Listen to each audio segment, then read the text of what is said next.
motherfuckers. Yippee! Taxi! Okay, man, we're looking around. This is the 77 WABC minicast. The other side of midnight, the industrial war complex. Is that a scary enough phrase for you? The industrial war complex. Companies like Raytheon, Bell Labs. Meagan, are these evil companies? Well, it kind of depends on your take. Overall, let's just say we're going to give everyone the benefit of the doubt. No, they make great products. And, national security is real. Supporting our troops is real. Protecting America is real. What's I would consider as evil is kind of the way that business is done with these private corporations and Washington, D.C.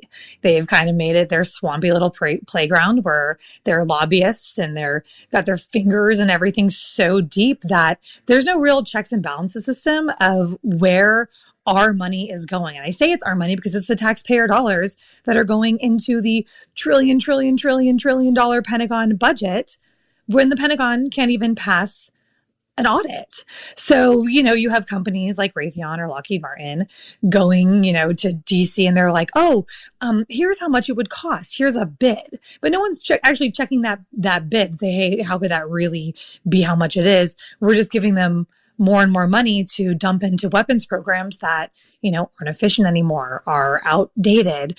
We don't really have a receipt trail of where the money is going. So evil in a sense of its absolute corporate greed that unfortunately has real world consequences. Like, people could be getting killed in war. And these weapons have been known to get into the wrong hands with, weapons trades and weapons deals with other countries, all under guise of national security and, supporting America's posture as number one in the world. But we're being taken advantage of in many ways. And is America actually safer? I'm not sure. Meagan Medick, host of Underreported on News Nation.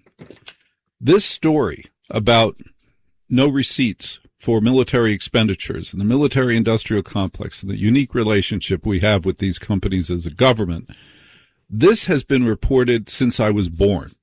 I've heard about this story all my life. Why? And it doesn't seem to be getting better. Why do you think this story never gets better? Why do you think there's no audits? There's no explanation. It's all black box budgets. Who are the crooks? Yeah, no, it's actually getting worse. It's getting worse and worse and worse because it's water seeping through cracks, right? In DC, and these big companies are basically putting themselves everywhere. And the last three presidents have all campaigned on let's end the forever wars, let's stop fighting other people's battles, strength through peace through strength. It's like, well, that didn't age well. So it's like you see all these presidents getting elected, basically campaigning for no war and stop the spending and ending the industrial war complex. And then they get into office and they do the exact opposite of what they've been voted in for. And it's getting worse because there's more money at stake. There's more weapons at stake. And then you can just claim that, hey, there's more threats against America. Not only that, I'll take it a step further. Another reason why it's getting worse is AI.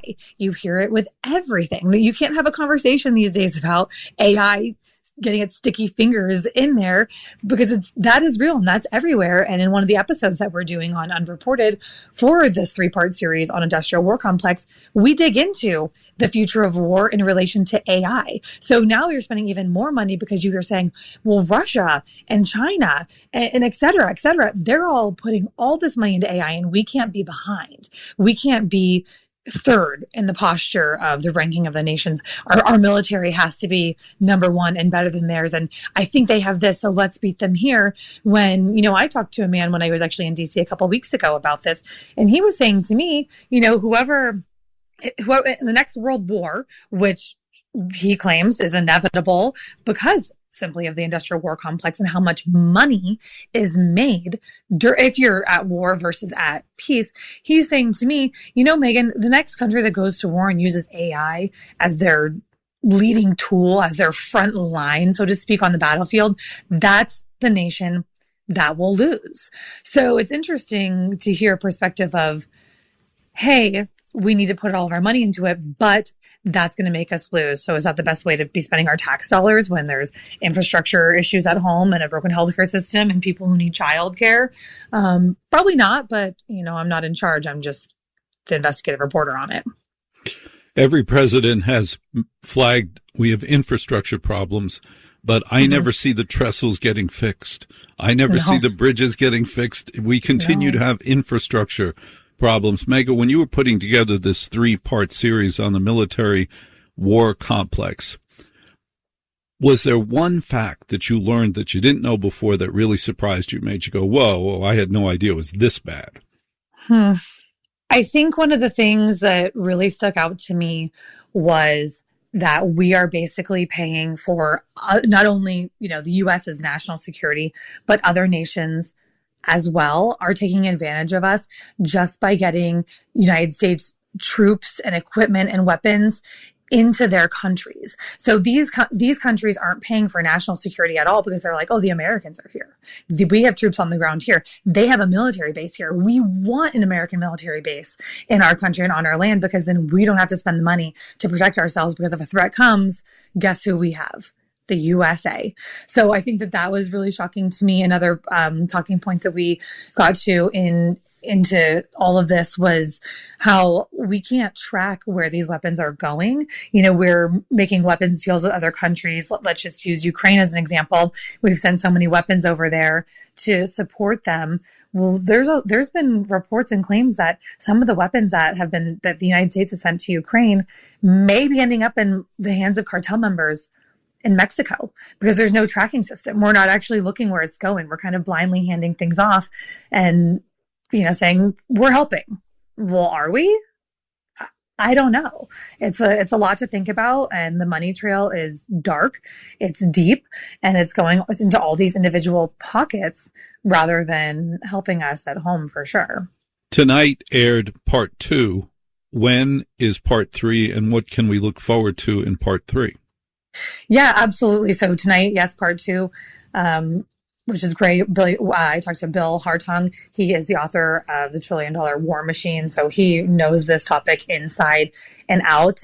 In part 1, I talked to Dave Sirota. He is the founder of The Lever, which is an incredible publication. And he spent years and years in DC. And that's really about just basically the swamp that is DC. So part 1 is really DC, how are lobbyists affecting it. Part 2 is exactly how the big corporations are taking money out of Americans' pockets and using these weapons. And part 3 is really the specific weapons programs that are taking money that shouldn't have them anymore, /AI and the future of war. And that's with a veteran on a different set during my trip to Washington, D.C. So that'll be next Wednesday evening. And hopefully that'll conclude it for now. But there's always more. I'm very interested in the Silicon Valley aspect of it, about these tech companies that are trying to get into the weaponry space. They're making drones and they're trying to now make weapons contracts as well with the United States because they are cash flow heavy. So that's kind of the next look at it for me would be like who in Silicon Valley is, kind of getting out of the video game space and turning into the war machine. Meagan Medick, fantastic News Nation reporter and good friend of Ross Coulthart, a popular feature on The Other Side of Midnight. Meagan, the Underreported series, was that name your idea? Well, it's called Unreported, but Underreported is also great. We toyed with the name for such a long time because the show really covers so many topics. As you mentioned Ross, we do some paranormal stuff. I'm doing a Skinwalker Ranch deep dive next week and, a lot of Epstein stuff. So, Unreported just kind of stuck because I was like, what's the name that's going to cover all of these crazy topics that I'm going to look into and love? So, we kind of won away with that one, I think. I think personally, the most shocking thing about the Epstein files and the Epstein story is this was the busiest man on earth. I'm like, how the hell did he get all this time to do all this stuff? Therefore, it must not have been him. Yeah. Oh, are we looking into cloning? Because, I like that. Well, that's very good for ratings. Not looking into cloning. Not going to buy into that. No, I think there were many puppet masters. I think there were many, and he was just a creation that got things done. Yep. I've said many a times that's called a fall guy. Exactly. All right, Meagan, thank you very much for being on the other side of midnight.